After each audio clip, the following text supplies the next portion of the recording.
So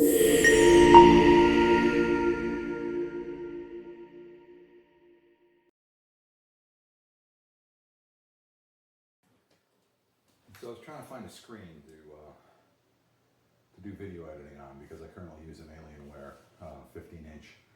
It's a little difficult sometimes to see the video in it, but I also need something for work because my laptop's a 13-inch and productivity on it since I work from home is less than stellar.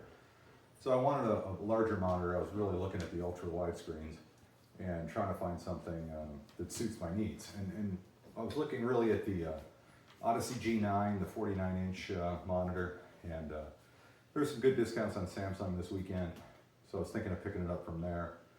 And then I happened to check our local Best Buy, and they had the 57-inch Neo G9, and it was on sale for about half price of what I could have picked it up for from Samsung, just a little over $800. And it was an open box. It said excellent condition, so you and I are going to be the first to see what their idea of excellent is. And I'm going to set it up here in the office. Pardon the mess in there. That's half office and half my daughter's sim racing rig that really needs to be rebuilt. I'm going to do the unboxing out here, and I'll do the setup in there just so it's a little bit easier and not as crowded, because in there it's really hard to get a shot with everything that's in there right now. So without further ado, let's see what this thing looks like.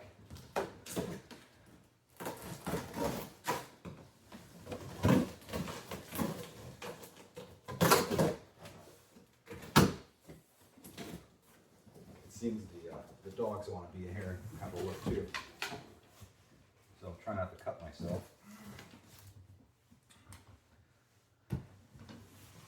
First thing I notice here is this base arm is massive. I'm really not sure. I'm probably going to take up most of the little cheapo IKEA desk that I have in the office right now. So I saw online there was a couple of different monitor arm mounts. Ergotron had one that was for the old 49 that seemed to kind of work, and then I'd read that Secret Labs came out with one that works with this monitor, so I may have to pick that up at some point in time, or if you're listening, Secret Labs, happy to test it for you. In the meantime, we'll have this giant base. Can't wait to install that. I can tell you, just looking right now, this thing is incredibly massive. This is the other part of the base. Screws it right into here. There are already kind of thick screws in the bottom. You got 4 holes there. Put this thing together real quick. It doesn't look like it's, I don't know, they packed it really well. It doesn't look like some of the returns and stuff I've seen it from other Best Buys or Amazon or any of the warehouse kind of stuff you pick up. Everything seems to be in its place. Obviously the packages were opened. I'm not sure if this was really a display unit, but we will see. I mean, for the price, it's kind of hard to beat. The other thing I was considering at the time was the LG C3 48-inch. I've used TVs before as monitors, and for me, for like work purposes and stuff, they work okay. I just need more screen real estate, but older eyes, it's kind of nice to see a bigger picture. So that's the base. I'll tell you, the base is pretty hefty. I'm sure this will be a fun challenge. Oh. Here's the cords. They give you a power cord. I guess there's no brick with this, so this plugs right into the monitor. And USB A to B, and looks like an HDMI. I'm sure it's probably the cheapest possible cable you can get. Or maybe this is this is the DP cable. The other one's the HDMI. So cables are here. We'll worry about those later. Toss it over there so we know where they're at. This appears to be the back of the monitor. Good God, what did I get into? You'll see shortly. And then taking off this giant piece of foam, scaring the dog, we get to the monitor.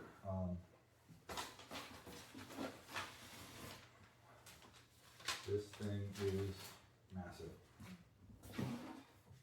This is a massive monitor. So we'll try getting this out of the box without crushing ourselves. Or at least stand it up. Holy cow. Oh, oh my God. It is,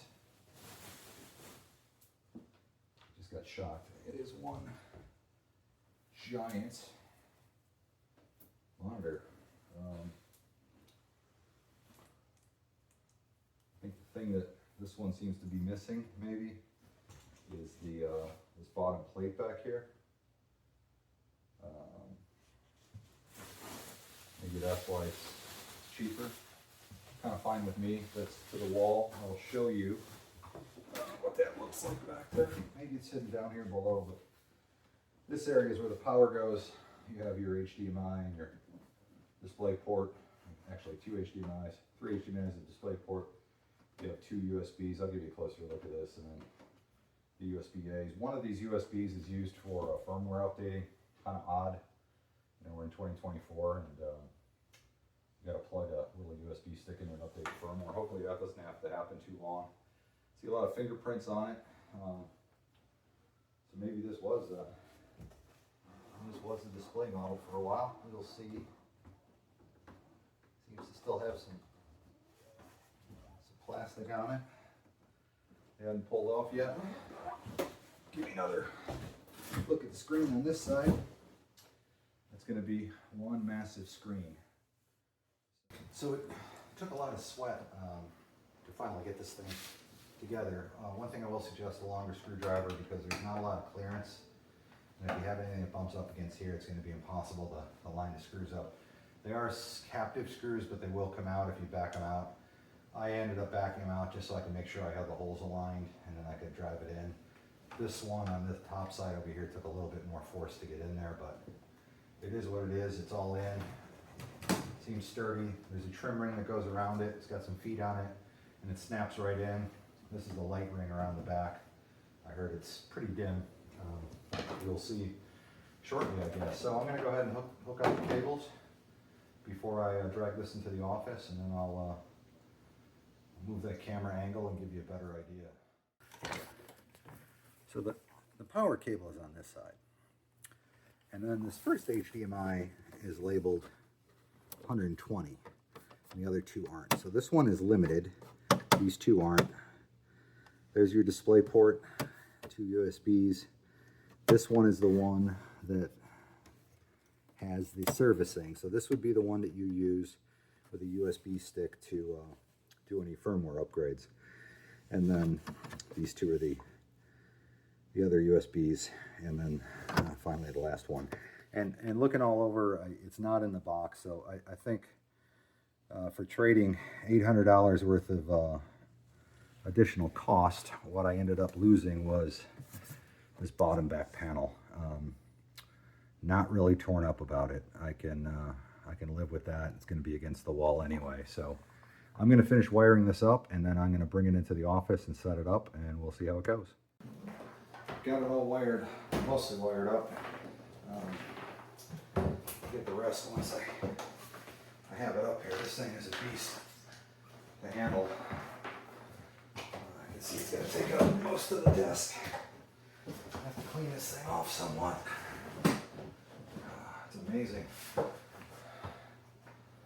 It's just massive. This is the display port. Plug it in here.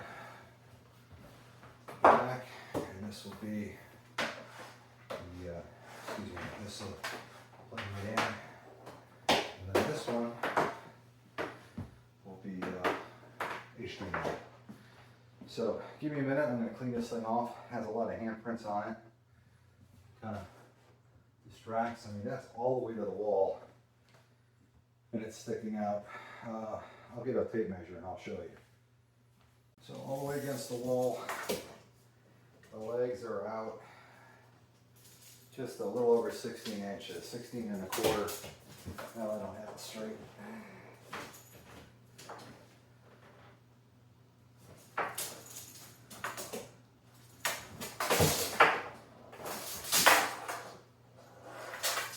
So all the way against the wall, 15 on this side, a little bit over 15. Yeah, it's 15. On the top here, cleared back to the front, it's 10 inches. On the sides, you're looking at 19 inches. And right now, it is sitting 24 inches up. I don't know if this thing has, I suppose it does, yes. You can lower it and then raise it. So at the top, you're looking at 24 inches, and then it will go all the way down to just about desk level. So I have it all hooked up with the Alienware, and just taking a look. I got a few windows open.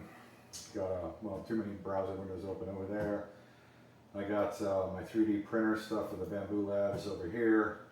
I've got a Filmora timeline, and I mean, you could, if you want to do your editing across the whole screen, it's a massive amount of space. I can actually see what I'm working on now versus this little laptop.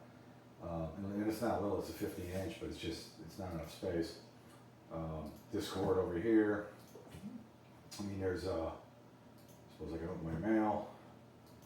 There's just a ton of space on here to work with, and this is running, I think, check this already. This right now, the scale is 150%. I'll try a couple of different scales. It is running at 7680 by 2160.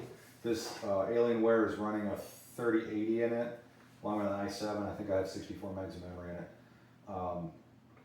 So it is running full screen. I know with the Macs, especially with the Mac M1, M1 Pro, you can't run a single cable to that resolution. I'll have to run 2 cables and do the split screen deal with it. On my wife's Mac, which is an M2 Mac Air, she should be able to run it, and I'll test all this out and show you that. I'm going to do some work on film editing. I'm going to do some gaming on it, just general web browsing, and a little bit of my work. I'll probably have to hide some stuff for work, but I'm going to be using this mostly for film editing during the evenings and weekends, and some research and working on some projects and designing for my 3D printer. During the weekday, I work from home, so this will be my workspace again. I have to clean up this room a little bit, but I'll be able to do video conferencing and have a bunch of spreadsheets and email up and our Teams stuff going on. So this is great, having this much space. I've used triple screens on gaming for years. I used to have like 3 small screens when I was in the office, my laptop screen and 2 others, and one time I think I had 3 22-inch screens. I've tried 27-inch screens here before. I just, I don't like the bar in the middle. With gaming, with flying, I can kind of look past it because I'm doing so much other stuff. But when I'm trying to work on stuff and you drag a window across that border, it's just a pain in the butt. I really don't like it. So I think this is a great value. As I said, I picked this up at Best Buy, and at the time, with the warranty, I think I paid $930 for this. It was $15.99 it's going for at Best Buy right now. If you happen to be a veteran or military or fall in any of the categories that Samsung offers discounts through ID.me, I know right now you can get this for $13.99. And I think there's a 10% on one of the cashback sites this weekend. So it is possible to get it a little bit lower than a $15.99. I did notice when I came home, I looked at the local I looked at the Best Buy site again, and it was not the Best Buy that I'm closest to, but another one that's about 20 miles away. Had one for $923, another open box, excellent condition. As I said, the only thing missing from this whole thing was this back cover plate, and I don't know, it's not going to bother me. I don't see it. So I don't think it's going to be an issue. If you're considering the 49 or the 57, I guess if you're just gaming and you're not going to worry about burning or leave the computer on for a long period of time, maybe the 49 would be a good choice. I think they're around $800, $900 right now. But I mean, for the same price, I got the 57-inch. I realize this is a VA panel. It's a micro LED VA, but this is fantastic amount of real estate. It's a fantastic amount of screen. I don't feel like as cramped as I would. This is the first time I'm going to a super ultra wide or an ultra wide or whatever you want to call it, 32 by 9 monitor. I don't feel as cramped as I thought I would. I think this is this is a perfect amount of space to work in. Anything bigger, maybe a little bit taller would be okay, but anything too much bigger would just be too much head turning. This is, you know, I can turn my head 2-3 inches and see everything on the screen. I think the value that it has for the amount of money I paid is great. I did pick up the warranty on it. Did a lot of research on it. I have seen people have some issues, supposedly some screen cracks and other things. I wanted to make sure that for the next 4 years I'm protected. Best Buy has a pretty good Geek Squad warranty for a decent price on these, and I didn't want to risk having an issue with it and just having to go buy another one out of pocket. A lot of stuff going on. So again, if you're on the fence, 57 is bright. It has, I mean, the blacks are really good. We'll turn off the lights here. Okay, Google, turn off office lights. Got it. Turning off 2 lights. Colored lights. So on dark, it is, I don't see any issues with pixels. I'm looking at, go back to my display settings, as I said. These icons are set at 150%. If I set it at 100%, see what it looks like. They're a little bit smaller. Probably not, you know, I'm older, so probably not something that I'd want to try to, anyway, probably not something I'd want to use. Maybe 125% might be the, that's back to 150. Let's try it. Okay, this is starting to annoy me. Let's